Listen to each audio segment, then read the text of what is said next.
नमस्कार, आप देख रहे हैं सबसे बड़ा चुनाव। मैं हूं आपके साथ सचिन चौहान। बात होगी तमाम खबरों की, लेकिन बुलेटिन की शुरुआत बड़ी खबर से कर लेते हैं। और फिलहाल ये बड़ी खबर लोकसभा सीटों पर हुए मतदान को लेकर ये बड़ी खबर सामने आ रही है। 8 सीटों पर जो मतदान हुआ उसमें सहारनपुर लोकसभा सीट की अगर बात करें तो 68.09% मतदान हुआ। मुजफ्फरनगर में यह परसेंटेज 58% रहा है, उससे थोड़ा सा ज्यादा। कैराना लोकसभा सीट की बात करें तो 61.17% मतदान हुआ। बिजनौर लोकसभा सीट पर 60% मतदान हुआ है। नगीना लोकसभा की अगर हम बात करें तो 61% मतदान यह हुआ। रामपुर लोकसभा सीट पर 55.75 यह मतदान हुआ है और सहारनपुर लोकसभा सीट पर 63.29% मतदान हुआ। मुरादाबाद में लोकसभा सीट पर 57.65 मतदान ये हुआ है। तो ये वोटिंग परसेंटेज हम आपको बता रहे हैं। चलिए खबरों में आगे बढ़ते हैं। लोकसभा चुनाव 2024 के लिए पहले चरण का मतदान खत्म हो गया है और पहले चरण की वोटिंग में देश की 102 सीटें दांव पर हैं।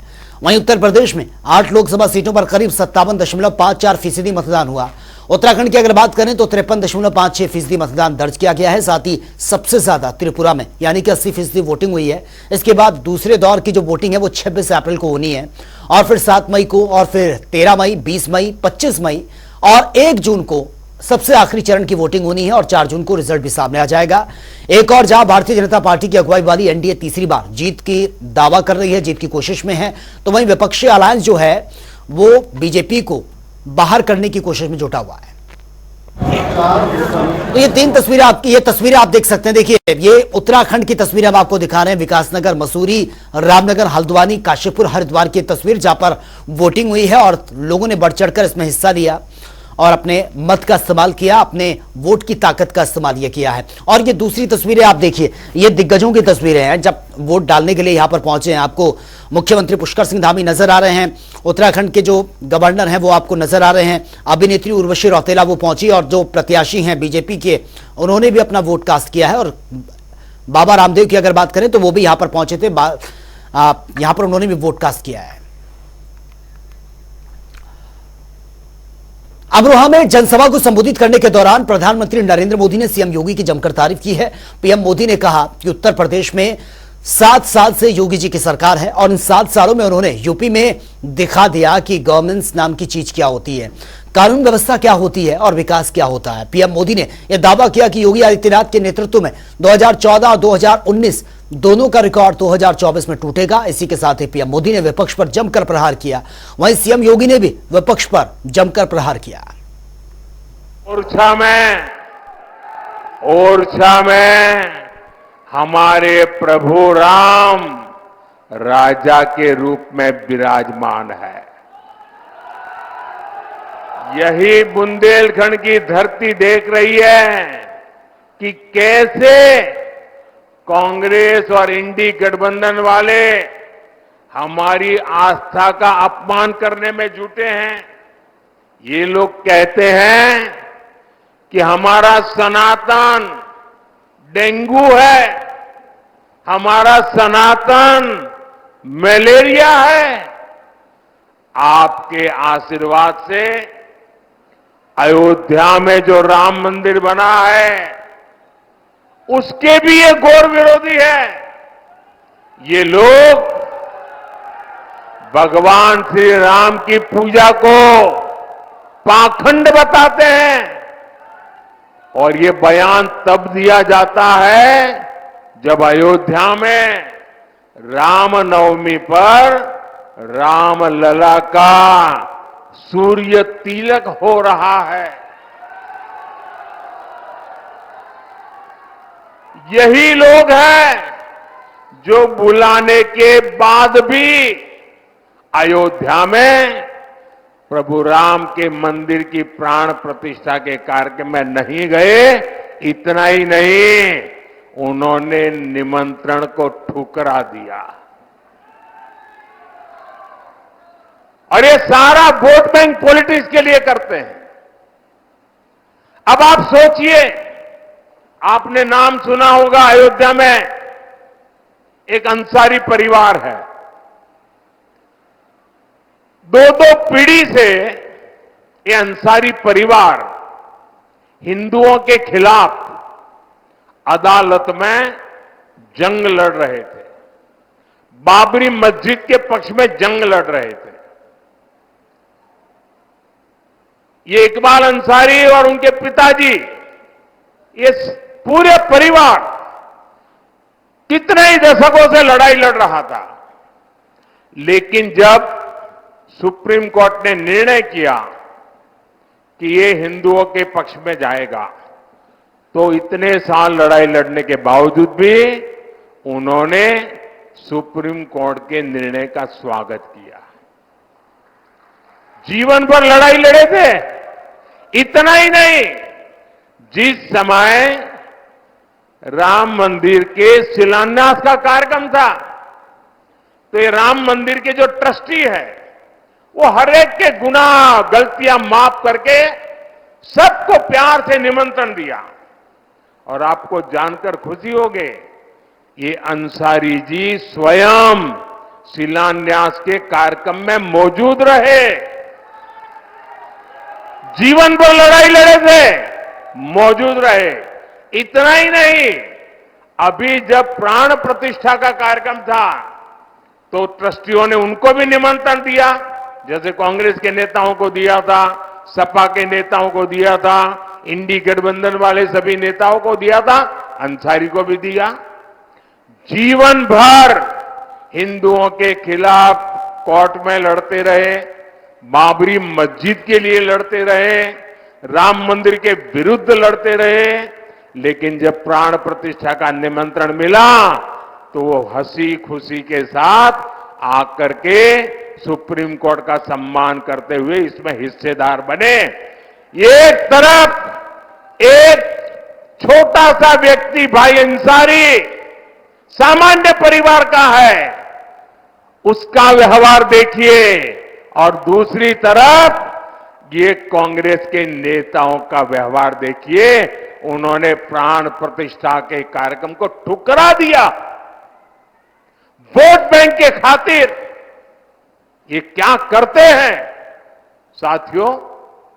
बीजेपी एनडीए गठबंधन को दिया आपका वोट, केंद्र में सरकार तो बनाएगा ही, बीजेपी को एनडीए का आपका वोट विकसित भारत का सपना भी पूरा करेगा। बहन और भाइयों, आपने परसों देखा होगा रामनवमी के दिन भगवान राम का सूर्य तिलक हुआ ना। पूरा भारत गौरवान्वित महसूस किया। 500 वर्षों के बाद रामलला अपने जन्मभूमि पर अपना जन्मोत्सव मना रहे हैं। किसने वंचित किया था? ये कांग्रेस का पाप है, यही सपा बसपा का पाप है।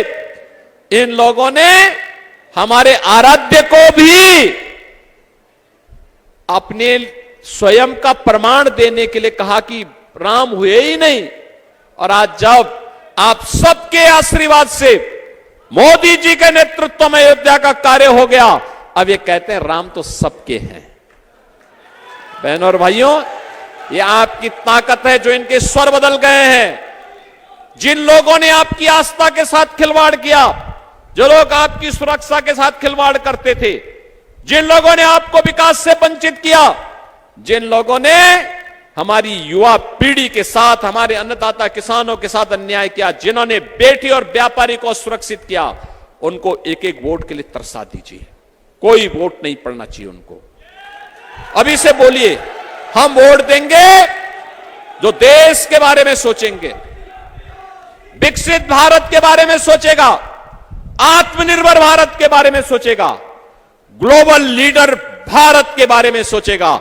और ये सोच मोदी जी ने दी है। हम भी देश की आवाज के साथ अपने आप को जोड़ेंगे और हमारा भी स्वर होगा, हमारा भी एक ही स्वर होना चाहिए। और बहनों और भाइयों, वो है जो देश के अंदर का है, और वही है कि जो राम को लाए हैं हम उनको लाएंगे।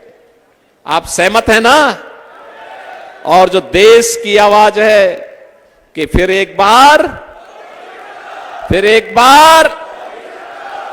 अब की बार 400 पार। सब सहमत हैं? सभी लोग सहमत हैं ना? और बीजेपी का पहले दिन ये पहला फ्लॉप शो हो गया है। दरअसल ये कह रहे हैं सपा सुप्रीमो अखिलेश यादव का। उन्होंने कहा कि जनता को अब ना भाजपाइयों की अदाकारी अच्छी लगती है, ना ही कहानी और ना ही घिसे पिटे उनके डायलॉग्स। और इसी के साथ ही अखिलेश यादव ने कहा कि देश को जागरूक होने के लिए अब जरूरत है। जनता को अपने नए भविष्य को चुनने के लिए अग्रिम बधाई उन्होंने दी है। और जिन समाजों ने परंपरा से हटके यानी कि इंडिया गठबंधन के उम्मीदवारों को खुलकर समर्थन दिया, वोट दिया, उन्हें लगातार वो दे भी रहे हैं। और सभी की नई राजनीति की चेतना को उन्होंने नमन भी किया है। जो परंपरागत वोट भारतीय जनता पार्टी को जाता था, लेकिन अपने मान सम्मान को लेकर के और उन्होंने अपनी राजनीतिक चेतना को आगे कर करके उन्होंने जो वोट डालने का काम भारतीय जनता पार्टी के खिलाफ किया है, मैं ऐसे सभी लोगों का बहुत बहुत नमन और धन्यवाद देना चाहता हूँ। क्या पीडीए की असली परीक्षा है? क्या पीडीए की असली परीक्षा है? पीडीए की परीक्षा और कई परीक्षाएं होनी है पीडीए की। ये पीडीए परिवार ही भारतीय जनता पार्टी का सफाया कर रहा है। पीडीए ही एनडीए को हराएगा। पीडीए के साथ जो धोखा हुआ है, पीडीए के साथ जो भेदभाव हुआ है, पीडीए परिवार, पीडीए सदस्यों के साथ जिस तरीके से उनके अधिकारों को छीना गया है और जिस तरह से किसान दुखी है, क्या किसानों को आय दोगुनी की बात कही थी, क्या आय दोगुनी हो गई 10 साल में? जो उनको एमएसपी कानूनी अधिकार मिलना चाहिए था, ये सरकार न कानूनी अधिकार दे रही है। और इतने पेपर लीक हुए हैं कि मुख्यमंत्री अपने भाषण में पेपर लीक के बारे में कोई शब्द नहीं कह रहे। क्या नौजवान ये भूल जाएगा जो पेपर लीक हुए हैं? कोई परीक्षा नहीं बची जिसमें पेपर लीक ना हो। इसीलिए मैंने आपको बताया था कि 60 लाख नौजवान प्रभावित हुए। 60 लाख गुणा 3, 1 करोड़ 80 लाख। 1 करोड़ 80 लाख का अगर भाग 80 में दे दें तो 2,25,000 वोट कम हुआ है। और वही कैबिनेट मंत्री और सुभाषपा अध्यक्ष ओम प्रकाश राजभर आज जालौन भी पहुंचे थे, जहां पर उन्होंने राहुल गांधी और अखिलेश यादव पर जमकर निशाना भी साधा है। राजभर ने कहा कि अखिलेश और राहुल अभी बच्चे हैं और हम उनके चाचा हैं। साथ ही ओपी राजभर ने यह दावा कर दिया कि एनडीए गठबंधन इस बार 400 पार जीतने जा रहा है। देखिए, वो दोनों बच्चे हैं, हम उनके चचा हैं, ठीक है ना। एक भी गांव में बता दें कि जिस बूथ पर गए हों, हम जिला गिना दें, गांव गिना दें, बूथ गिना दें, हम ऐसे नहीं बोलते हैं। आज देश की सत्ता की पार्टी ओम प्रकाश राजभर भारतीय समाज पार्टी से समझौता की है, समाजवादी पार्टी समझौता की, तो कहीं ना कहीं कुछ है तब ना। बहुत सी पार्टियां घूम रही हैं देश में, ऐसा नहीं है। हम यहाँ आए हैं ना, हनुमान जी अकेले लंका गए थे ना। तो चलिए अब बात कर लेते हैं 4 मिनट में 18 मंडल की। सहारनपुर में जमीयत उलेमा हिंद के राष्ट्रीय अध्यक्ष मौलानी अरशद मदनी ने किया मतदान, देवबंद में डाला वोट। पीलीभीत की 4 विधानसभा में मतदान जारी। यह मतदान हुआ और बीसलपुर विधानसभा के पुरान गांव में मतदान का बहिष्कार भी हुआ। पुल न बनने से लोग नाराज थे और उसके बाद उन्होंने अपना वोट कास्ट भी किया। और रामपुर में ग्रामीणों ने चुनाव का बहिष्कार कर दिया। रोड नहीं तो वोट नहीं के नारे भी लगाए। मंत्री से कई बार शिकायत करने के बावजूद भी रोड नहीं बन पाई थी। नोएडा में डीएम की पत्नी ने मतदान के प्रति महिलाओं को जागरूक किया और वोट हमारी ताकत है के नारों के साथ रैली भी निकाली गई। महोबा में अग्नि सुरक्षा के प्रति लोगों को जागरूक किया जा रहा है। अभियान चलाया गया। स्कूल में छात्रों और स्टाफ को आग बुझाने की विधि बताई गई। सहारनपुर में बदला है मौसम का मिजाज, तेज हवाओं के साथ बारिश हुई है। मतदान केंद्र को खाली करवाने पड़े। फतेहपुर में अज्ञात कारणों से भीषण आग लगी है। गृहस्थी का सारा सामान जलकर राख हो चुका। ग्रामीणों ने बमुश्किल आग को कंट्रोल किया। महोबा में हाई टेंशन की तार की चपेट में आए 2 मजदूर। हादसे में एक की मौत की खबर, एक घायल हॉस्पिटलाइज। ट्रैक्टर में सरिया लोड करते समय यह हादसा हुआ। मुजफ्फरनगर में किसान युवक ने मतदाताओं को जागरूक किया। पहले करें मतदान, फिर करें जलपान। मैनपुरी में खेत में युवक का शव मिलने से हड़कंप मच गया। परिजनों ने आत्महत्या की आशंका जताई है। देवरिया में दबंगों ने एक किसान की जमीन पर अवैध कब्जा किया। फसल काटकर फरार हो गए हैं। पीड़ित ने पुलिस से न्याय की गुहार लगाई है। बिजनौर में दबंगों ने ग्राम प्रधान के बेटे पर जानलेवा हमला किया। गंभीर रूप से घायल, पुरानी रंजिश बताई जा रही है। बाराबंकी में तेंदुए ने ग्रामीणों में दहशत फैला दी है। वन विभाग को सूचित किया गया, अब तक कोई ठोस कदम नहीं उठाया। शाहजहांपुर के पेट्रोल पंप में निकला है पेट्रोल में आधा पानी। कार चालक ने शिकायत की है, जांच शुरू। ग्रेटर नोएडा पुलिस ने अवैध शस्त्र फैक्ट्री का भंडाफोड़ कर दिया। छापेमारी में 2 अभियुक्तों को गिरफ्तार किया, पूछताछ जारी। मिर्जापुर में एसडीएम की दिखी तानाशाही। तहसील के 13 कर्मियों को अपने कार्यालय के बाहर खड़ा करवा दिया। वीडियो सोशल मीडिया पर वायरल हो रहा है। फतेहपुर पुलिस ने टप्पेबाज गैंग का खुलासा कर दिया। 2 महिलाएं समेत 5 लोग गिरफ्तार। कब्जे से सोने चांदी की ज्वेलरी बरामद, नकदी भी बरामद की गई है। प्रयागराज में रिश्ते तार-तार हुए, चाचा ने बच्ची को मौत के घाट उतार दिया। जांच में जुटी है पुलिस, आरोपी गिरफ्तार।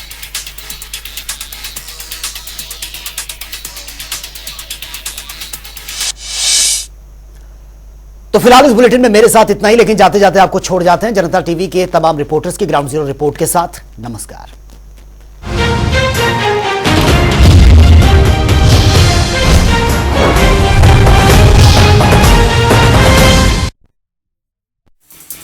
प्रयागराज में उस समय हड़कंप मच गया। सुराव थाना अंतर्गत कलंदरपुर चौकी इलाके में जब एक अनियंत्रित 4 पहिया वाहन ने एक बाइक सवार युवक को टक्कर मार दी है और जिसमें उसकी अब मौत हो गई है। बता दें कि अपने घर के बाहर सैयद यासिर हुसैन नाम का युवक बाइक मोड़ रहा था। उसी समय तेज रफ्तार से आ रही 4 पहिया वाहन ने उसे टक्कर मारी, जिससे वह गंभीर रूप से घायल हो गया और वाहन चालक गाड़ी छोड़कर फरार हो गया। फिलहाल घायल युवक को इलाज के लिए बेली अस्पताल लाया जा रहा था, जहां अस्पताल पहुंचते ही उसे मृत घोषित कर दिया गया। वहीं पुलिस ने पंचनामा करके उसे पीएम के लिए भेज दिया है और पीएम के बाद अब परिजनों को सुपुर्द कर दिया जाएगा और जिसके बाद उसे सुपुर्द खाक किया जाएगा। मगर जिस तरह से ये घटना हुई है और इसमें जो वाहन चालक था छोड़कर फरार हो गया है, अब देखना होगा ये कब पुलिस की गिरफ्त में आता है और इस पर किस तरह की कार्रवाई होती है, ये भी एक देखने वाली बात होगी। मगर परिजनों का अब इस घटना से रोकर बुरा हाल है। जनता टीवी के लिए सैयद मोहम्मद आमिर, प्रयागराज।